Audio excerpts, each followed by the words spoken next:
നാട്ടുവൈദ്യ വഴികളിൽ ജേക്കബ് മാത്യു ഇലഞ്ഞി ഇന്ന് ശംഖുപുഷ്പത്തെക്കുറിച്ച് വിവരിക്കുന്നു. കേരളത്തിൽ ധാരാളമായി കണ്ടുവരുന്ന ഒരു ഔഷധ സസ്യമാണ് ശംഖുപുഷ്പം. ബുദ്ധിശക്തിക്കും ഓർമ്മശക്തിയും വർദ്ധിപ്പിക്കുന്നു, പനി കുറയ്ക്കുന്നു, ഉറക്കം ത്വരിതപ്പെടുത്തുന്നു.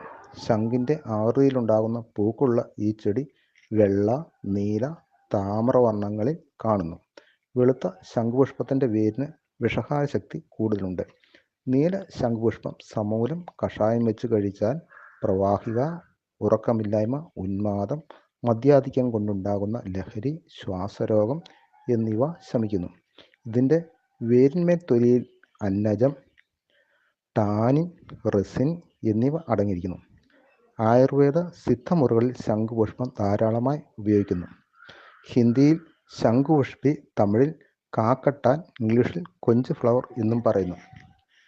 രക്തദോഷം, പിത്തം, കുഷ്ഠം, കൃപി, അപസ്മാരം, വിഭ്രാന്തി എന്നിവയ്ക്ക് മറ്റു മരുന്നുകളോടൊപ്പവും ഉപയോഗിക്കുന്നു.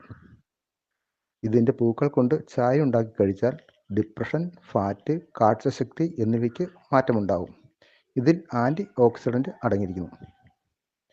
മീൻമുള്ള് തൊണ്ടയിൽ കുടുങ്ങിയാൽ ഇലയരച്ച് തൊണ്ടയിൽ 3 ദിവസം പുരട്ടിയാൽ മതി, മുള്ള് അരിഞ്ഞു പോകും.